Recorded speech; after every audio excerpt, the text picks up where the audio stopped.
Kumusta po kayo mga minamahal namin na mga kaibigan at mga suking taga-subaybay? Kayo po ay nanonood ng programang Sure Ka Ba Dyan? Makakasama ninyo sa pag-aaral na ito sa mga oras na ito ang inyong lingkod kay Kristo, Pastor Jomel Arsenal. And of course, hindi po ako nag-iisa sapagkat mayroon po akong kasama ngayon. Gwapong-gwapo, masigasig, walang ibang ating communication director, Pastor Michael, ayan. Puro kasi L ang dulo dito. Ayan, Joel Romel. At ngayon ay Michael, Pastor Michael Dalida. Pastor, bati kayo. Ayan, okay. Ating pong binabati ng magandang araw ang ating pong mga taga-subaybay. Ano po? At ating purihin ang Panginoon sapagkat narito meron pong na sinasabi sa atin na magiging katiyakan para sa ating buhay. Kaya ang tanong ay, sure ka ba diyan? Ayan, maraming salamat, Pastor.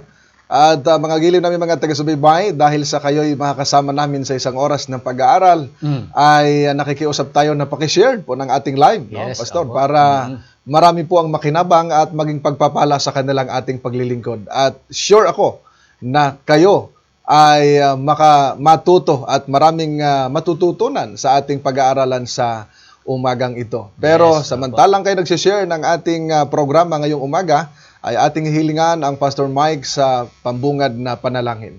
Okay, sige po. Tayo po ay manalangin. Mahal naming Ama, kami po ay nagpapasalamat na ang inyong banal na salita ay bukas sa aming pag-aaral. Ngayon po, nais po naming pag-aralan ang napakahalagang paksa tungkol sa aming Panginoong Yesus. Yes, Lord. Hiling po namin ang inyong banal na Espiritu ang siyang sumaamin, magkalob sa amin ng karunungan, lalong higit sa aming mga taga-subaybay. Yes. Buksan po ang aming mga puso't isipan, makita ang kaugnayan ng pag-aaral na ito sa aming aktwal na buhay. Sa pangalan ng aming Panginoong Yesus. Amen. Amen. Amen. Mga giliw ko, mga taga-subaybay, napakaganda ng ating pag-aaralan ngayon sapagkat ating tutuklasin ang mga aral ng banal na kasulatan para tayo makasiguro sa ating pinag-aaralan, Pastor Mike. Yes, At ang paksa natin ngayong umaga ay napakaganda sapagkat ating pag-aaralan kung sino ang ating Panginoong Hesus. Sino ba si Hesus sa inyong buhay, sa inyong pagkakilala? Sapagkat napakahalaga na inyo pong masigurado o ma-sure ang inyong pagkakilala sa ating Panginoong Hesus, Pastor Mike, sapagkat napakaraming mga tao at mga relihiyon o mga sikta o denominasyon na iba't ibang kanilang pagkakilala sa ating Panginoong Hesus. Meron pong mga may mga naniniwala na ang ating Panginoong Hesus ay tao lamang. Ano po? At meron din namang naniniwala na ang Panginoong Hesus ay propeta. Meron din pong naniniwala na ang ating Panginoong Hesus ay kapatid ni Satanas. Malupit yun na paniniwala. At meron din pong naniniwala ang ating Panginoong Hesus ay isang intelligent human being na kanila pong sinasampalatayanan. At higit sa lahat, meron ng nakakatawang aral, Pastor Mike, sapagkat may naniniwala na ang ating Panginoong Hesus, isa sa kanilang million of avatars. Sa Facebook yan, yung mga avatar. Yan, parang sa kanilang tinatawag nating yung mga pelikula. May mga avatars na binabanggit. Abay, nakakatawa yung kanilang aral. Sapagkat ang paniniwala nila sa ating Panginoong Hesus ay iba-iba. Pero para ma-assure natin, ating babalikan ang banal na kasulatan. Pastor Mike, paano ba ipinakilala ang ating Panginoong Hesus sa banal na kasulatan para ma-assure natin? No? Paano natin ma-assure ang pagkakilala natin sa ating Panginoong Hesus? Opo, Pastor Jomel. Actually po, yung tanong na sino ba ang ating Panginoong Hesus, napakalaga po niyan sapagkat nung maging siya'y narito sa lupa, yan po yung kanyang madalas na tanong. Sa mga Pariseyo, nakausap niya, tinanong po niya sa kanyang mga alagad kung sino ang ating Panginoong Hesukristo. Ayan.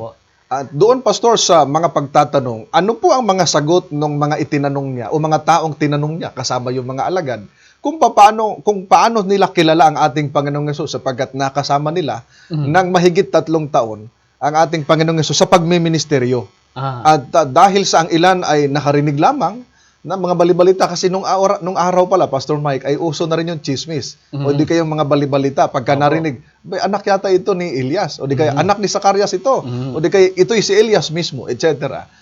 nung tinanong ng Panginoong Hesus ang mga alagad, ano ang kanilang pagkakilala sa ating Panginoong Hesus? Ayan, okay. Siguro unahin natin si Pedro. Ayun, si Pedro, sapagkat yun ay mahilig na makipag-usap sa ating Panginoon. Ayan, opo. Dito po sa aklat po ng Mateo, Kapitulo 16, at ang talata po ay 16, so napakataling tandaan po, no? Opo. Ay ganito po yung ating mababasa. Lagay natin sa screen. Opo. Ang wika po ay ganito. Sumagot si Simon Pedro at sinabi, "Ikaw ang Kristo, ang anak ng Diyos na buhay." Ayun.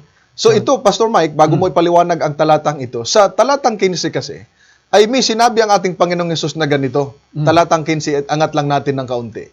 Ang sabi ng ating Panginoong Hesus, sapagkat iba't iba nga yung sinasabi ng mga tao, yung mga haka-haka nila, ay ang sabi po ng Panginoong Hesus doon sa mga alagad, kayo, sapagkat nakasama niya talagang physical, may touch, may kasama niya at napagmasdan siya, nasaksihan ang kanyang mga gawa.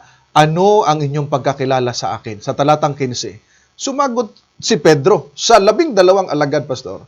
Ang magaling at mahilig sumagot, itong si Apostol Pedro. At ano po ang kanyang sinabi nga? Sabi niya, ikaw ang Kristo. Ayan. Ang anak ng Diyos na buhay. Ayan. So, napakalaga po nito, mga kapatid, sapagkat yung salitang Kristo, Pastor Jomel, maganda maliwanagan sila dito. Ito ay sa original na Hebreo, ay ito pa yung sinasali na Mesiyas. At ito po yung hinihintay. Yung tinatawag na tagapagligtas ng sanlibutan. Maging yung iba pong mga bansa, kagaya ng mga Samaritano, at maging ngayon, sa iba't ibang bansa, meron silang hinihintay na Mesiyas. Ayan. At itong Mesiyas ay tinatawag din pong Savior of the world. So, itong pagkakilala natin kay Kristo, hindi lang ito basta sa isang relihiyon, kundi siya po ay global. Global, Kaya hindi lang Pilipinas, hindi lang dito sa Asia or siya po ay Savior of the world. Tagapagligtas ng sanlibutan. At siya po ang anak ng Diyos na buhay. So napakalaga din yung salitang buhay kasi pwede kang merong dino-Diyos pero patay. Ang tawag doon ay Diyos-Diyosan. Kaya nga binabanggit sa Biblia, lagi may comparison, Pastor Mike. Yung tunay na Diyos at yung mga Diyos-Diyosan. Kaya sabi ng ating Panginoon sa Isaiah, wag na lang ilagay sa screen, 46:5 at 6, ang sabi ng Panginoon kanino ninyo ako itutulad upang kami maging magkatulad? Ang sabi ng Panginoon yung mga tao ay gumagawa ng mga Diyos-Diyosan, sila nagsisambat, nagpatira pa. Nakita natin, malaki ang kaibahan ng tunay na Diyos, Pastor Mike, at ng Diyos-Diyosan. Kaya maganda yung pagdidiin mo ng Diyos na buhay, sapagkat hindi Diyos na patay ang ating pinaglilingkuran. At bukod doon, hindi lang po itinuturing ng mananampalataya sa Diyos ay mga patay. Kagaya nila Jacob, ni Jacob, ni Abraham, ni Isaac, ni Jacob.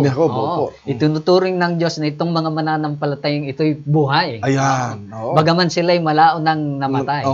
Dahil sa kanilang buhay na pananampalataya, na kanilang isinabuhay nung sila'y nabubuhay pa. Mga giliw namin, mga taga-subaybay. Ngayon po ay saan ating alamin sapagkat ang ating paksay tungkol sa ating Panginoong Hesus.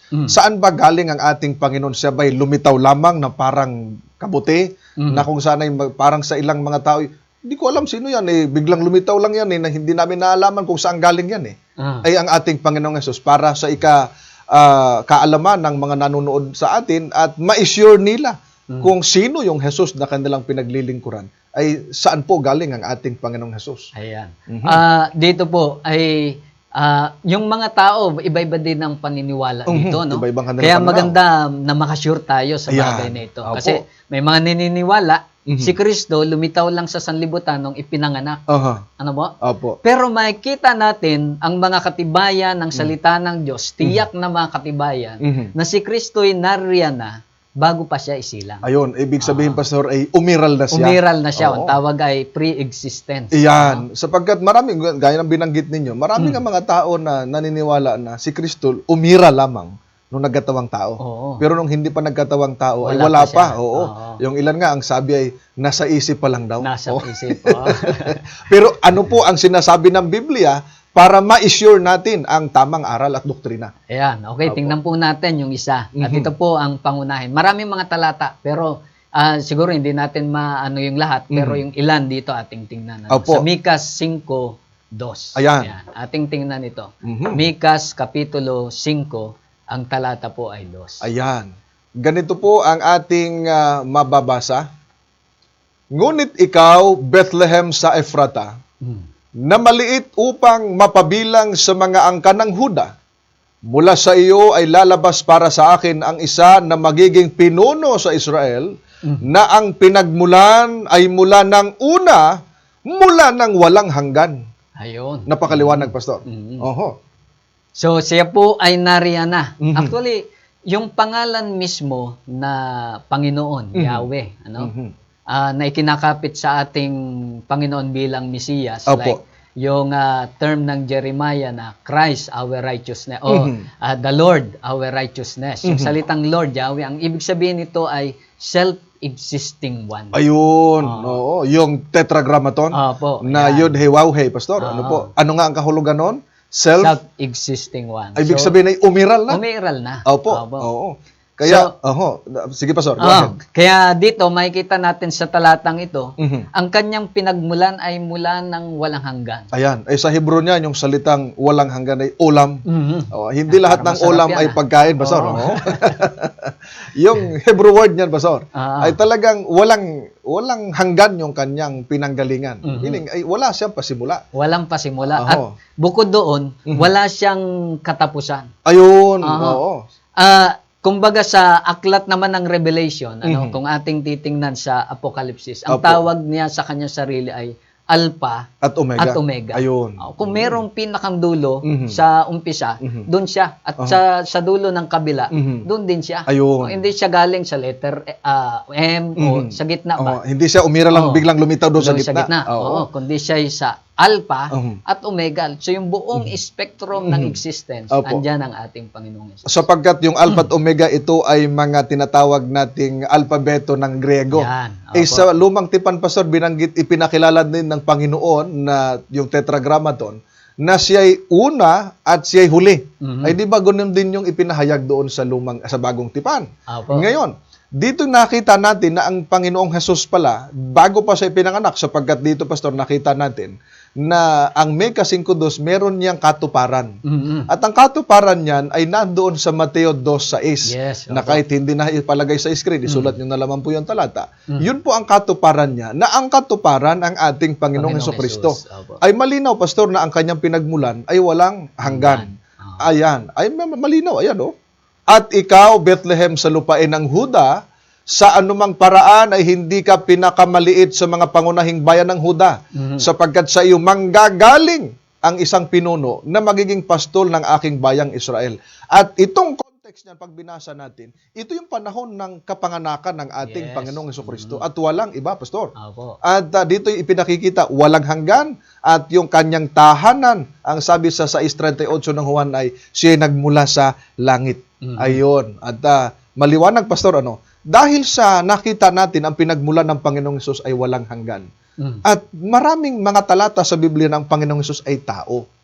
Ilan po ba ang likas na kalagayan ng ating Panginoong Hesus, sapagkat may naniniwala na ang kanyang kalagayan ay Diyos at hindi tao? May ganun naniniwala, nagdidebate. Yung nagsasabing, uy, hindi tao ang Panginoong Hesus, kundi siya ay Diyos. Yung isa naman ang sabi, ay hindi siya Diyos, kundi siya ay tao lamang. Ang tanong, ilan po ba ang kalagayan na likas ng ating Panginoong Hesus na itinuturo ng Biblia para ma-assure natin? Ayan. Okay, so mahalaga din tayong makasure dito. Yes, opo. Tungkol sa likas ng ating Panginoong Hesukristo. Kasi nga nahati, yung isang grupo ay tao. Yung isang grupo naman ay Diyos. Okay. Ang nag-aaway po, ito, Pastor. Parang nag-aaway. Nagtatalo. So, ang Biblia po, kumpleto, Pastor Jomel. Opo.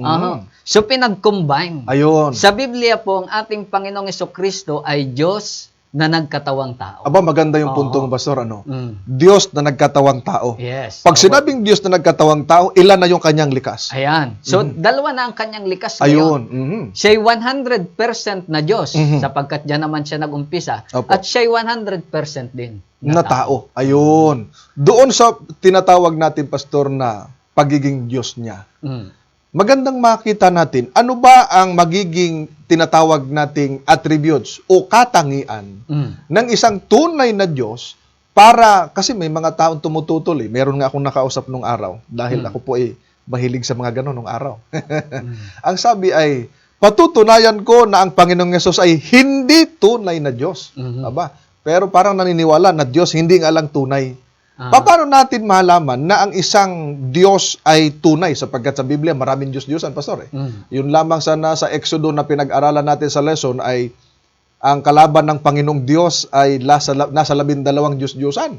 Paano natin malaman yung tunay na Diyos ayon sa kanyang attributes? Ano ito, mga Pastor? Ayan. Magkaiba kasi yung human nature at yung tinatawag nating nature ng divine. Diyos, divine nature. Divinity. Lalo na po sa mga attributes, mga minamahal na mga taga-subaybay. Di hamak po na mayroong kahinaan yung nature ng tao. Oh, yes. Pero yung divine nature, matindi po. Bukod po sa eternal, Pastor Jomel. Sapagkat yun ang ating binasa kanina. Yung binasa natin sa Mikas. Opo.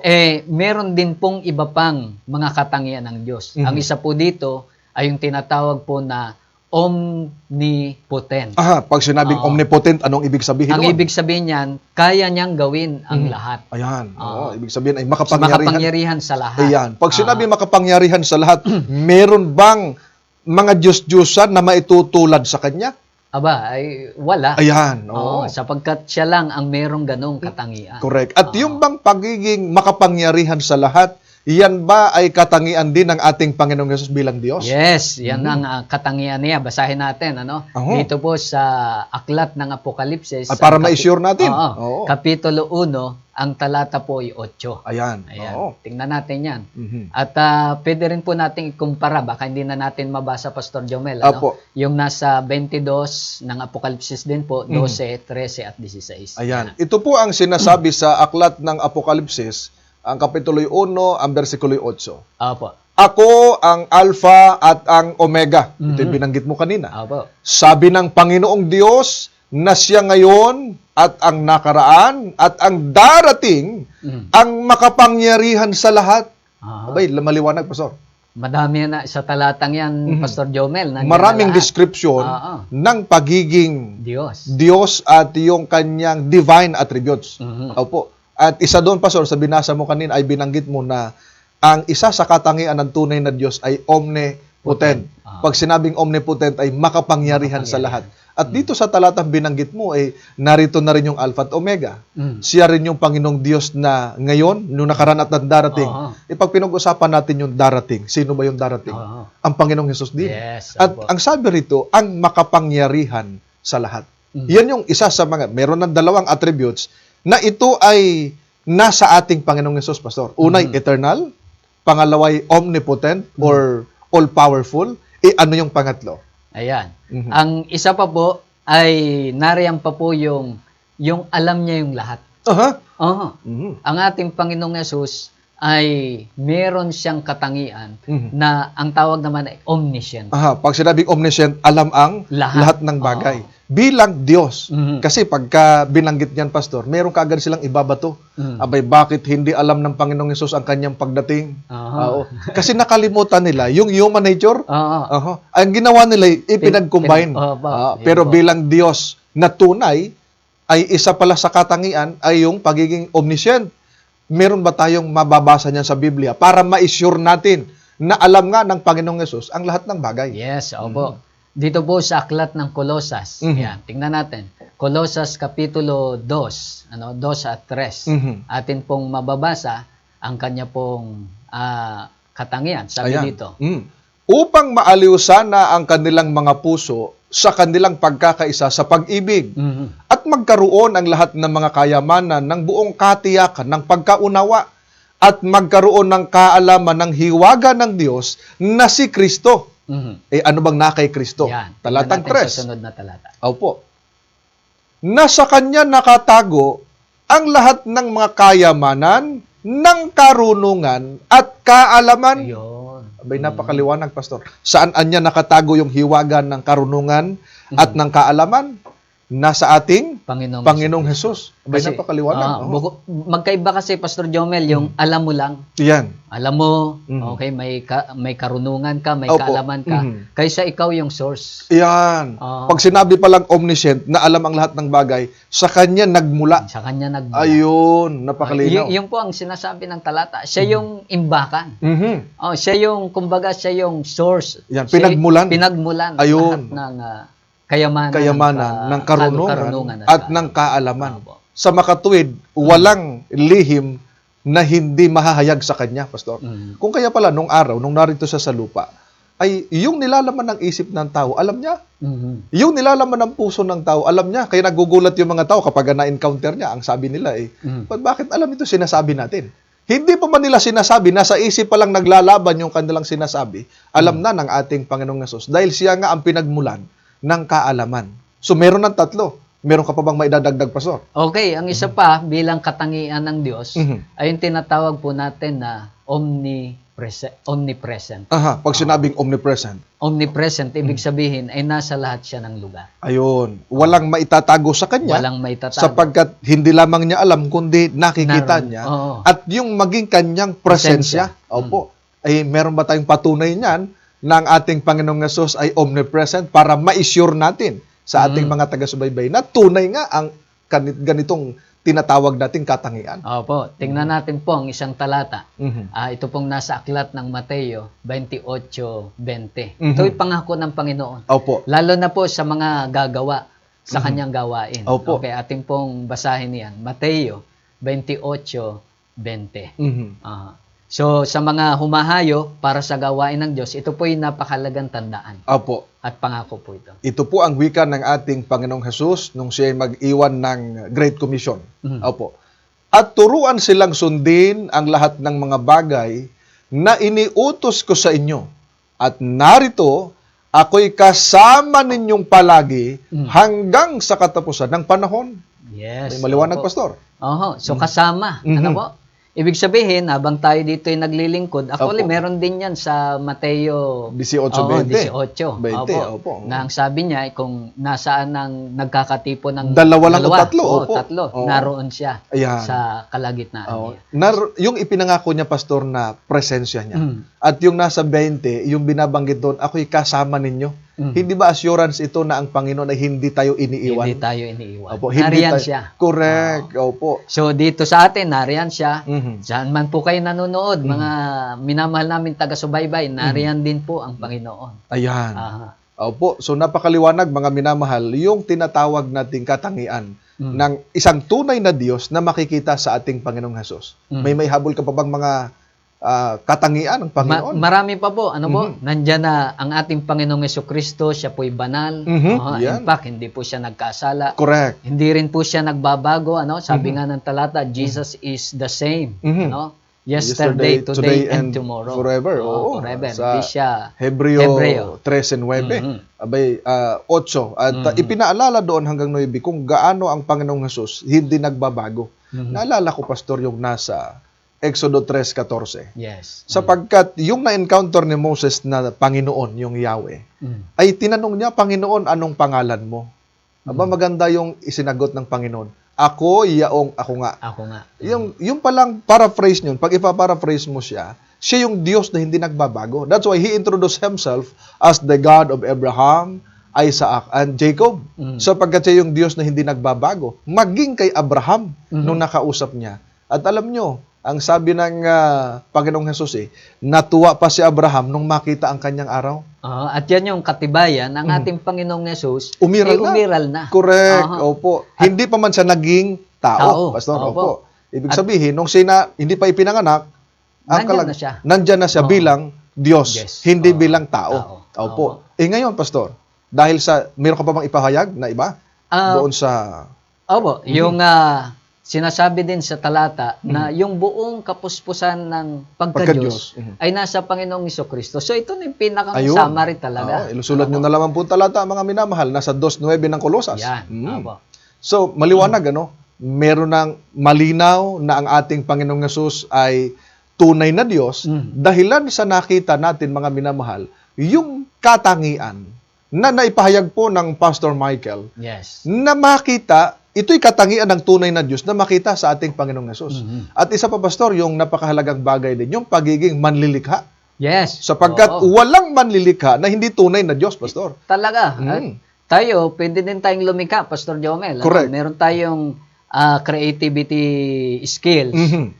Itong ating mga gamit dito, likha ng tao ito. Pero yung lumikha ka ng daigdig, ibang usapan yun. Iba yun, hindi na tao yun. Ito'y gawa ng isang makapangyarihan sa lahat. Opo. At ang wika pa nga ng Juan 1, versikulo 3, walang nalalang na anuman kung wala siya. Yes. Ibig sabihin ay walang nalikha kung wala ang ating Panginoon. So therefore, makita natin mga minamahal, ang ating Panginoong Hesus ay isang manlalalang o manlilikha. At ito'y katangian ng isang tunay na Diyos. Ngayon, nakita natin, Pastor, at napaturayan, at na-assure natin sa ating mga suking taga-subaybay sa pamamagitan ng banal na kasulatan ng Panginoong Hesus ay tunay na Diyos. Yes. Ngayon, paanong naging tao siya na siya ay Diyos? Dahil may mga argumento, Pastor, na ang Diyos ay hindi pwede maging tao.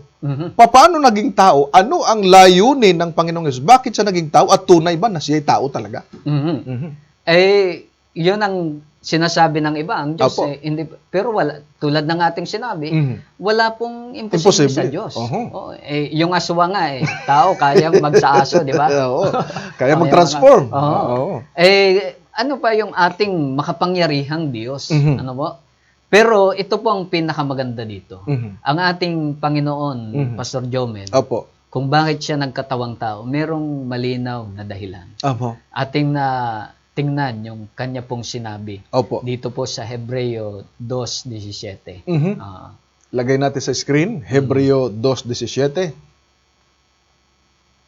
At itong pagiging tao ng ating Panginoon, mga kapatid, ay merong misyon. Ayun. Merong misyon. Kaya may layunin, Pastor. May layunin. Hindi yung nagpapanggap lang.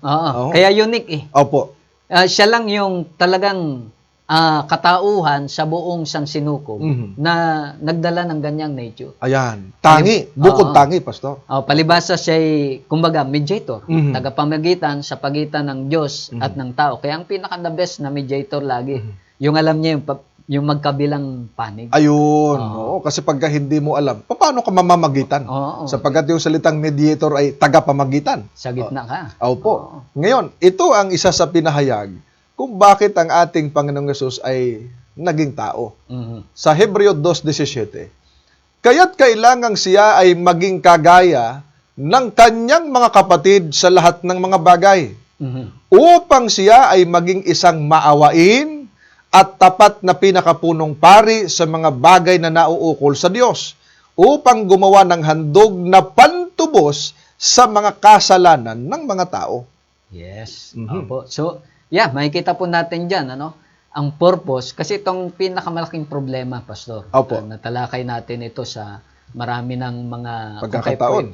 Sa maraming pag-aaral. Ang problema ng tao, yung kasalanan. At lang ang gitna niyan ay I. Yes. Sin.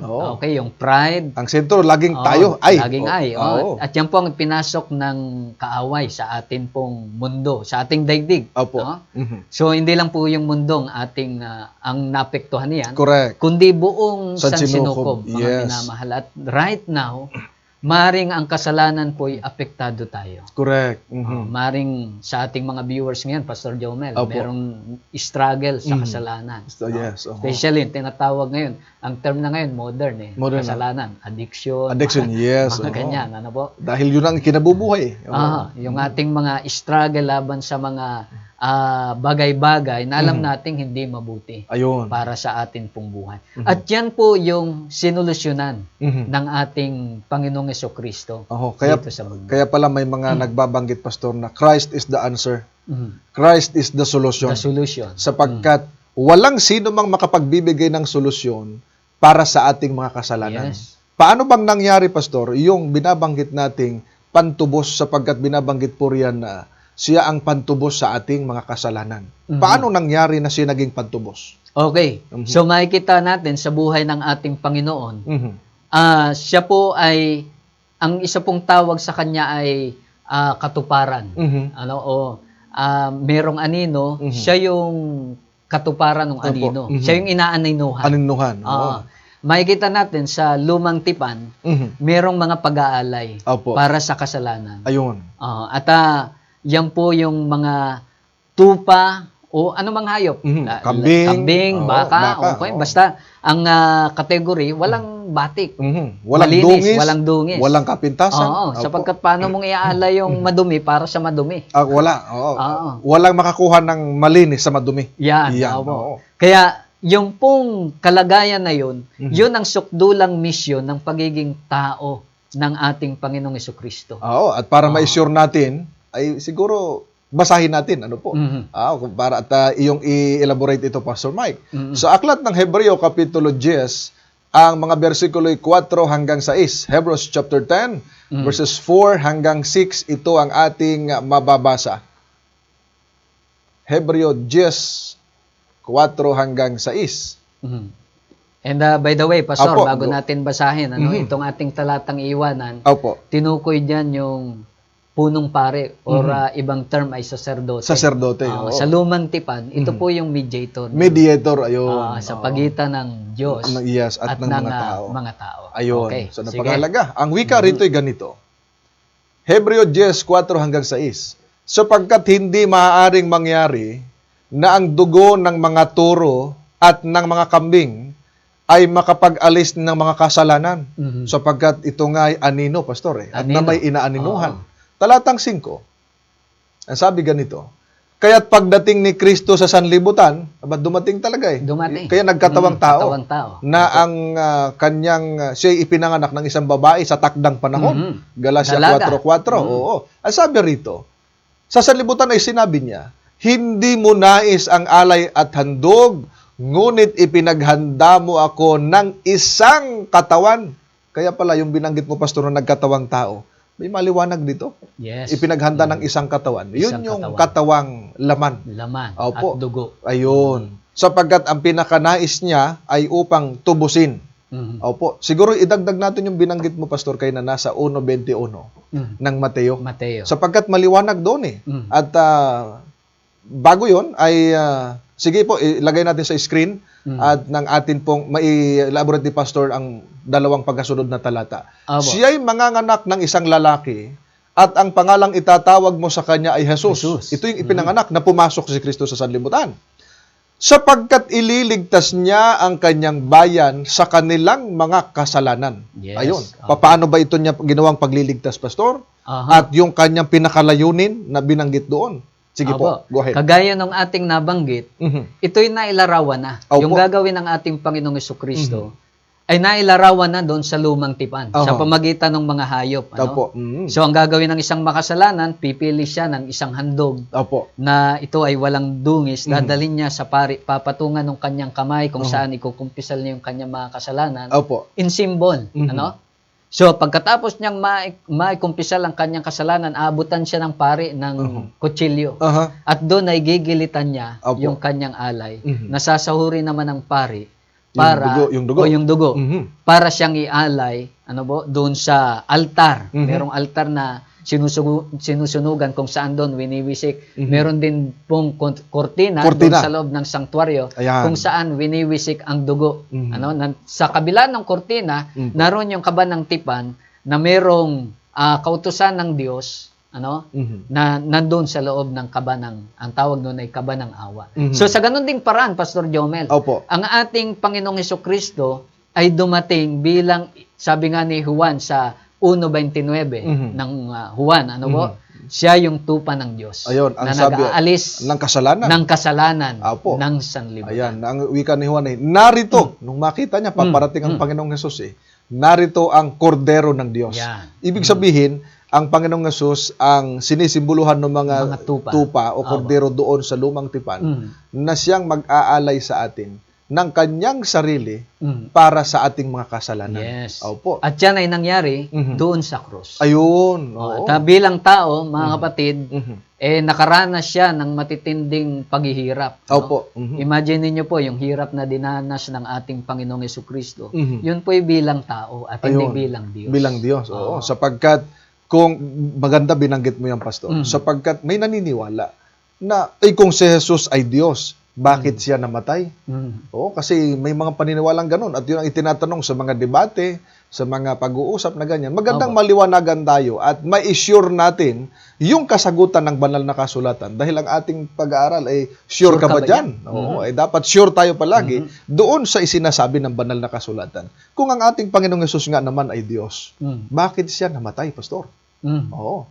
Ay, yun nga po, ano po, siya ay nandoon sa pagkakatawang tao. Ayun, yun ang magandang mailiwanag. Dahil hindi naman namamatay ang Diyos. Opo. Kaya kinailangan, kasi ang kabayaran ng kasalanan, Pastor, malinaw naman yan. Sabi ng Roma 6:23, ang kabayaran ng kasalanan ay kamatayan. So paano mamamatay ang Diyos bilang tagatubos? Ano po?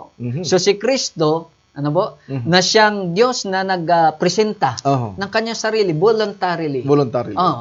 Para tubusin tayong mga tao mula sa kasalanan, kinakailangan na maging kagaya natin. Para maging danasin. tulad. Danasin yung kamatayan na sanay sa atin. Ayun. Dahil sa kanyang dakilang pag-ibig, abay, maganda yung ginawang hakbang ng Panginoong Hesus dahil ayaw niyang tuluyang mapahamak yung mga tao. So bakit ang sabi ay, kung Diyos ang Panginoong Hesus, bakit siya namatay? Ay hindi ho namamatay ang Diyos, Pastor. Ang tunay na Diyos pero yung mga Diyos-Diyosan, patay na yun. Patay na. Hindi, sabi nga ng awit, hindi nakakapagsalita. May bibig. May bibig. May ilong. Hindi parang ganun din yung patay. Correct. Diba? Kasi wala ng consciousness. Ngayon ay malinaw ang sinasabi ng Biblia pag dating sa description, sa Juan 1:1 na ang Panginoong Hesus nga ay Diyos, ay yung verbo, At yung verbo na may description na Diyos sa verse 14 ng Juan 1:14, naging tao, Pastor. Yan At naging tao ang salita at tumahang kasama namin at nakita namin ang kanyang kaluwalhatian, gaya ng sa tanging anak ng Ama, puspos ng biyaya at katotohanan. Dahil hindi po pwede, Pastor, pala na ang Diyos bababa na ang tao makasalanan. Dahil magkaroon ng mamamatay sila, matutunaw. Kaya ang Panginoong Hesus, ang ginawa niya, nagkatawang tao. Dahil sa ating mga kasalanan.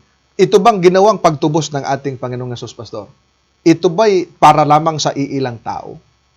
Hindi. Or pangkabuuan ito? Paano natin ma-assure na baka mag-iisip yung ilan baka para lang yan sa mga Seventh-day Adventist. Baka ganon.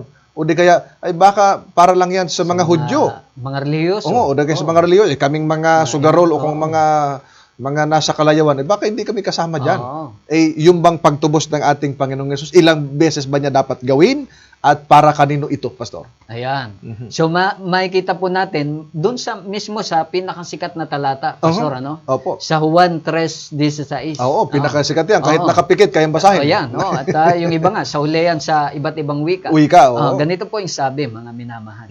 For the sake of our viewers, ito po ang sinasabi ng talata. Sapagkat gayon na lamang ang pag-ibig ng Diyos sa sanlibutan, na ibinigay niya ang kanyang tanging anak, upang ang sino man sa kanya'y sumampalataya ay huwag mapahamak kundi magkaroon ng buhay na walang hanggan. So makikita natin dyan, Pastor, yung dalawang universal na word. Ano yung Pastor? Yung sabi dyan, buong sanlibutan. Yung pagmamahal ng Diyos sa sanlibutan. So pag sinabi nating sanlibutan, hindi lang yan yung daigdig ng mga relihiyoso, kundi yung buong sanlibutan. Pangalawa, ang sabi diyan ay sino man. Ayan, yung salitang sino man ay meron bang pinipili? Walang pinipili. Ayun. Universal po ito. Kaya sa ating mga taga-subaybay, ano man po yung inyong kalagayan ngayon, yung status saan man sa kayo buhay. ngayon, actually, ang Panginoon, talagang ang kanyang inililigtas, sabi doon, ang kanyang hinahanap, hindi yung mga matuwid, kundi yung mga nawawala, yung mga napapariwara. At maaaring sa ating mga taga-subaybay, may mga napapariwara. Kayo po yung sino man na binabanggit ng Biblia. Tayong lahat. Tayo po ay nais ng Panginoon na maligtas. Ang sabi doon, kung ang sino man ay sumampalataya, hindi po mapapahamak. Kundi magkakaroon ng buhay na walang. At yung kapahamakan na binabanggit dito, Pastor, ay doon sa paghuhukom. Sa paghuhukom. Sapagkat bagam namamatay dito, ang sabi ng ating Panginoong Hesus ang sumampalataya, no, bagaman mamatay, ay muling mabubuhay. Yes. Sapagkat yung Jesus na ating sinasampalatayan at itinuturo namin ay Jesus na makapagbibigay buhay sa atin. Yes, opo. Tulad ng sinasabi ng aklat ng Gawa sa 3:15 ay inyong pinatay ang may akda ng Yan, buhay. opo. Diba? Walang ibang may akda, Pastor. Sabi rin, no? Inyong pinatay ang may akda ng buhay na muling binuhay ng Diyos mula sa mga patay. Mga saksi kami sa bagay na ito. Ito'y pahayag ng mga apostol na nakita ang Panginoong Hesus, kanilang namasdan, nahipo ng kanilang mga kamay, sabi ni Apostol Juan, ay ang sabi rito ay siyang may akda ng buhay. Yes. At yung pagtubos niya, Pastor, ay hindi ito paulit-ulit. Tulad ng ginawa nung sa lumang tipan, Pastor. Isang beses lang. Iyan. Oo. Oo. At yung bang isang beses binabanggit doon ay hindi lang ito naka-specific tulad ng binanggit natin kanina, kundi ang sinuman, Pastor. Siguro ay para ma-assure natin dahil ang ating paksay, ang ating tema ay sure ka ba Sure ka dyan? ba? Oo. Para ma-assure natin, ilang beses lamang ba ang ating Panginoong Hesus mag-alay ng kanyang sarili para magkaroon ng tinatawag nating effect, no? O maging mabisa yung kanyang paghahandog. Basahin natin sa aklat ng Hebreo. Kapitulo 10, ang mga versikulo 10 at 12. Ito ang ating mababasa. Mamaya elaborate mo ito, Pastor. Ang sabi ganito, at sa pamamagitan ng kalooban niya, tayo'y ginawang banal sa pamamagitan ng pag-aalay ng katawan ni Kristo, minsan magpakailanman. Talatang 12. At sabi rito, ngunit nang makapaghandog si Kristo ng ilang alay, isa lamang alay para sa mga makasalanan, para sa lahat ng panahon, siya'y umupo sa kanan ng Diyos. Pastor, elaborate mo ito. Tunay naman, Pastor Jomel. Opo. Kung tayo nabuhay doon sa panahon ng Israel, parang nakakapagod yung araw-araw. Ilang beses ka bang nagkakasala? Pagkatapos, anong gagawin pag nagkakasala? Oo, mag-aalay. Kung ikaw ay merong tupahan, o sabihin nating kambingan, ubos yung kambing mo. Kapag laging pasaway, ano? Oo. Lalo sa atin ngayon, o sa mga lugar na wala masyadong pasture land. Opo. Kaya ito yung talagang mga simbolo lang. Opo. At ang ating Panginoong Jesucristo, yung katuparan, na inalay ng isang beses lang. Ayan. So, sapat na yun. Para sa hindi lahat. pa ulit-ulit, Hindi Pastor. pa ulit-ulit. Oo. At hindi rin na tinatawag natin na tayo maghahandog pa uli ng mga tupa sapagkat si Kristo ang huling handog. Yes. Opo. Hindi para lamang sa ilang tao, kundi para sa lahat ng sumasampalataya. Pero Opo. Pastor, Opo. merong mga lugar pa rin, ako naririnig, na hanggang ngayon, parang gusto nilang mag-alay. Pero yung pong lahat ng pag-aalay na yun, maging yung mga batas na nakaugnay doon sa mga pag-aalay, ito pong lahat ay tinapos ng Panginoong Jesucristo. Ayun. Yung mga seremonya tungkol sa pag-aalay, doon po sa cross. Kaya makikita natin, nung dumating yung ating Panginoong Jesucristo, mga minamahal na mga taga-subaybay, yung pong tabing.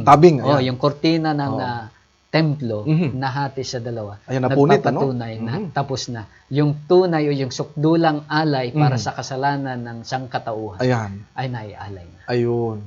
Nung ako'y bata pa, Pastor, ay meron kaming kamag-anak na, yung lula namin sa kamag-anak, ay meron silang pangisdaan. At pagkatapos, ay kapag ka nakakuha ng marami, yung tinatawag sa Bisaya baling, ng kukoy malilit na dilis, pagkadami. Ay nung panahon yun, pagka nakakuha ng mga 100 banyera, ang dami. Dahil ay marami silang ay pag nakukuha nag-aalay, Pastor, ng baboy yung inaalay nila. Ay kanilang niluluto at pagkatapos hindi kinakain, pagkatapos ialay doon sa Diyos-Diyusan, kung anong tinatawag, itinatapon sa dagat. Bisay ko kakaiba ito. Meron silang Diyos-Diyusan na kakaiba na hindi na kailangan pala yun, Pastor. At yung mga paghahandog ng tupa, o kung ano mga pag-aalay, yung ilan pa nga yung mga pag November 1, nag-aalay sila ng iba't ibang mga kakanin, nilalagay sa altar, at may mga Diyos-Diyusan doon. Yung pala hindi na kailangan. Hindi na. Pati yung mga pagpapakahirap natin sa ating sarili. Yung sinasaktan ng sarili. Yung pagsakit sa sarili kasi ito dinanas na lahat ng Panginoong Jesucristo para sa atin. Para baga, Pastor, ito'y isang insulto sa ating Panginoon. Na may buwan yan May anong buwan ba yung merong yan, sa tuwing mahal na araw. Sa Pampanga, meron yan may sa Bulacan, meron din.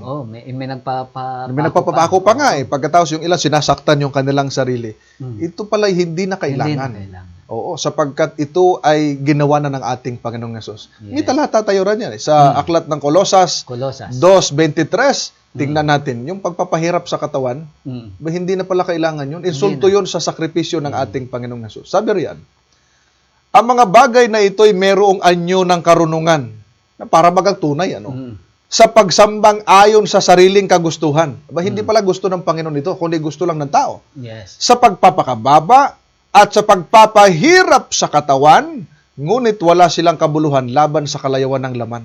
Ayun. Ito pala, Pastor, ay malinaw, yung pagpapahirap sa katawan, hindi na kailangan gawin. Hindi na. Dahil ang ating Panginoong Hesus ay naghirap. Naghirap. Palibasa siya ay tao, Pastor Jomel. Opo. Yung mga karanasan ng tao, dinanas po niyang lahat. O siya'y nagutom, nauhaw, okay, napagod, inantok, tulog nga kahit bagyo eh. Correct, At napaka-relax niya. At ang sukdulang karanasan ng pagiging tao, mga kapatid, doon po bago yung krus, yung tinatawag na Via Dolorosa. Ayun. Bire mo, puyat ka, wala sigurong hapunan, wala. May hapunan, yung banal na hapunan. Pero wala nang agahan simula noon hanggang alas 3 ng hapon. Hanggang sa siya namatay. Imagine niyo yun, mga kapatid. Yung hirap na dinanas ng Panginoong Jesucristo para sa atin, hindi na po natin kailangan gayahin. Hindi na kailangan gayahin. Pero may pagdurusa, Pastor, na para sa atin. Meron din pong mga pagdurusa. At ito po'y kaugnay ng paglilingkod sa Panginoong Hesus. Correct. Hindi ibig sabihin na tumanggap na sa ating Panginoon ay hayahay na ang buhay. Sapagkat may iniwan nga ang Panginoong Hesus na salita. Ang magtiis hanggang sa wakas. No? Mateo 24:13. Paano ka namang magtiis kung hayahay ang buhay mo? Yes. Di ba? Oo. Tsaka paano ka naman tutulungan ng Panginoon kung wala ka naman pangangailangan? Di ba? So dito'y makita natin, mga minamahal, ang laki ng ginawang sakripisyo ng ating Panginoong Hesus nung narito siya sa lupa. Pastor, nung narito siya sa lupa, may oras pa pala tayo, ay meron bang panahon sapagkat nakita natin ang kanyang kalagayan ay tunay na Diyos at tunay na tao nung sinagkatawang tao. Meron bang pagkakataon nung siya narito sa lupa bilang tao na nahayag yung kanyang pagiging divine? Aba, ay napakarami po. Ano po ang ilang mga example o halimbawa para makita ng ating mga taga-subaybay at ma-assure natin? Ano po? Yes, opo. Meron pong mga divine attributes si Jesus na nakita, bagaman siya nasa pagiging kalagayang tao. Ang halimbawa po niyan ay omniscience. Yun, nabanggit na natin kanina sa kalagayang Diyos. Pero maging sa kalagayang tao ni Jesus, makikita natin na nariyan, kagaya po ng nasa Juan 2:24 at 25, na alam niya kung ano yung sinasabi o yung nasa puso ng mga tao. Basahin natin. Sige, ang sabi po ganito. Subalit hindi ipinagkatiwala ni Jesus ang kanyang sarili sa kanila sapagkat kilala niya ang lahat ng mga tao. Kaya pala pati si Sakeo nung unang nakasilip doon sa ibabaw ng sikomoro ay tumingala, yung Sakeo, bumaba ka dyan. Si Sakeo nagulat dahil kilala ko ng Panginoong Jesus.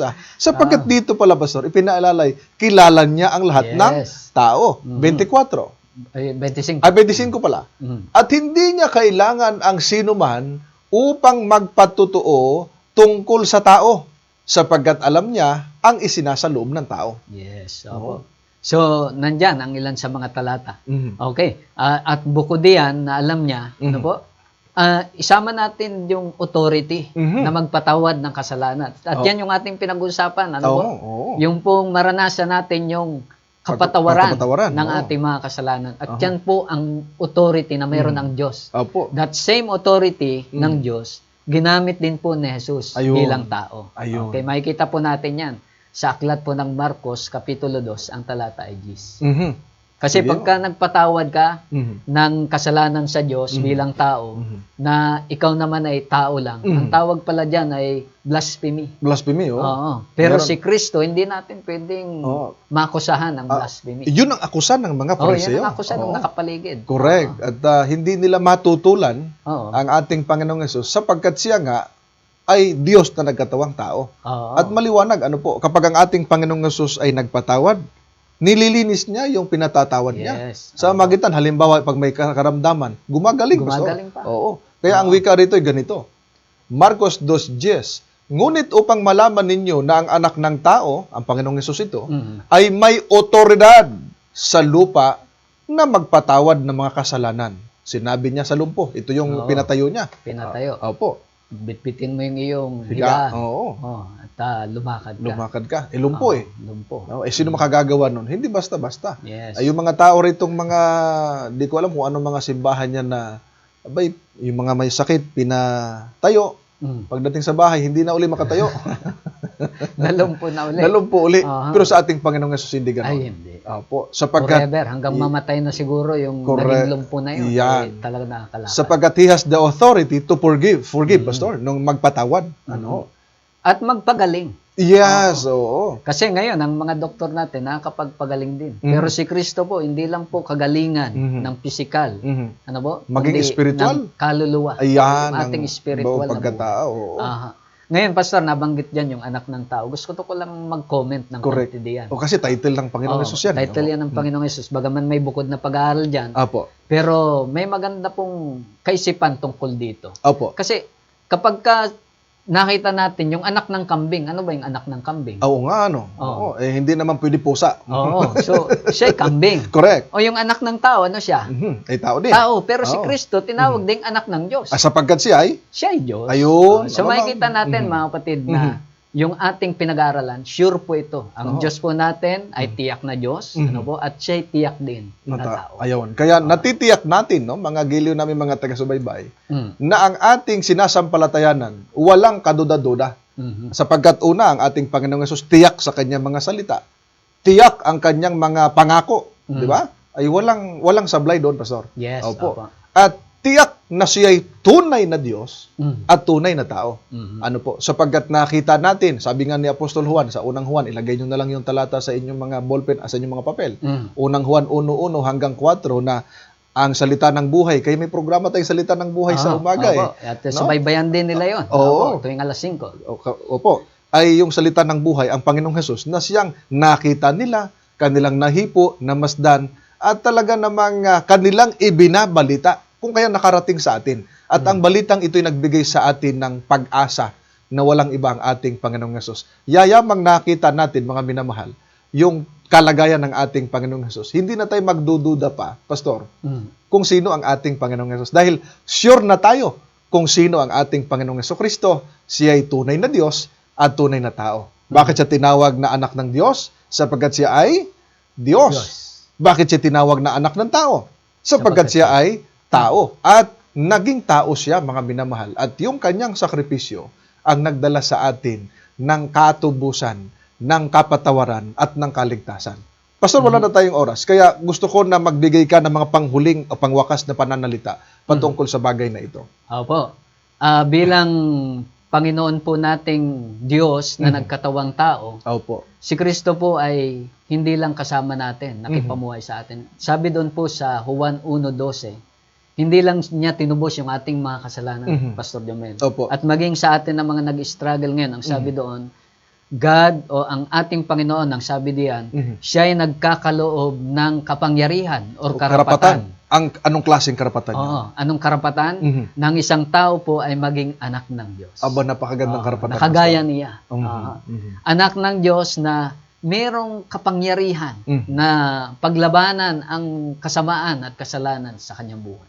So yung pong kapangyarihan na baguhin ang ating buhay at ang ating puso, yan po ang pinagkakaloob ng ating Panginoon. At Pastor Jomel, madagdag ko rin, meron pong pagpapala sa mga nagtitiwala sa ating Panginoon, bilang Panginoon, bilang Diyos. Sabi po ng Jeremias 7:7, sabi po diyan, mapalad ang tao na nagtitiwala sa Panginoon at ang pag-asa ay ang Panginoon. Amen. Pero may sumpa naman, yung tao na ang tiwala lang niya ay nasa nilalagak isang tao. sa tao lamang. Kaya nga kung si Kristo ay tao lamang, parang kasama ito sa sumpa. Sabi dito, sa 5 naman, sumpain. Sabi dito, ang tao na nagtitiwala sa tao at ginagawang kalakasan ang laman. Kaya ang pag-asa natin, Pastor Jomel, talagang sa Diyos lamang. Correct. At ang ating Panginoong Yesus, hindi lang basta tao. Siya po yung Diyos na makapangyarihan sa lahat. Amen. Kung kaya, mga giliw namin mga taga-subaybay, kapag may nagtatanong sa inyo, sino si Jesus sa inyo? Alam nyo na. At sure ka na sa iyong may sasagot tungkol sa ating Panginoong Yesus. At Dahil yan dito sa banal na kasulatan Yes, opo. na ipinahayag niya, mga minamahal. Wala na tayong oras, mga gili ko, mga taga-subaybay. Bago tayo magtapos, ay tayo po ay dadako sa ating panghuling panalangin. Sino ba nanalangin kayo na, Pastor? Ako. Opo. So, ikaw ngayon. Okay, tayo manalangin, mga minamahal. Dakilang Diyos, sa mga oras na ito, patuloy kami nagpailan lang ng aming tinig, papuri sa inyo. Salamat, Panginoon, sa bagong kaalaman na aming natutunan at naipahayag sa aming mga taga-subaybay. Siya nga. Aming dalangin, Panginoon, na maipahayag namin ang aming Panginoong Hesus patuloy maitaas sapagkat siya ay aming Diyos at tagapagligtas ng aming mga buhay at ang kanyang sakripisyo sa Kalbaryo sa Krus ang nagdala sa amin ng katubusan, ng kapatawaran at ng kaligtasan ng aming mga buhay. Aming dalangin na ang aming mga taga-subaybay ay makilala din nila at masigurong makilala nila ang aming Panginoong Hesus at tanggapin nila bilang Panginoon na tagapagligtas ng kanilang mga buhay. Lord. At patuloy na, Panginoon, na gamitin ang programang aming ginagawa upang patuloy, Panginoon, na maging pagpapala sa lahat ng mga nagsasaliksik at naghahayag ng katotohanan. Salamat, Panginoon, sa kasiguruhan na lagi ninyong dinirinig at tinutugon ang aming dalangin sa pangalan ng aming Panginoong Hesus. Amen. Mga gili ko, mga taga-subaybay, kami po nagpapasalamat sa inyong laging pag-aabang at pagsubaybay sa ating programa. Anaheopan po na kinabang kayo sa ating paglilingkod. Ito po ang inyong lingkod kay Kristo, Pastor Jomel Arsenal, na nagsasabi, kasama ang ating pastor, Pastor Michael Dalida, na nagsasabing, pagka ang pinag-aaralan ay turo at doktrina, dapat sure ka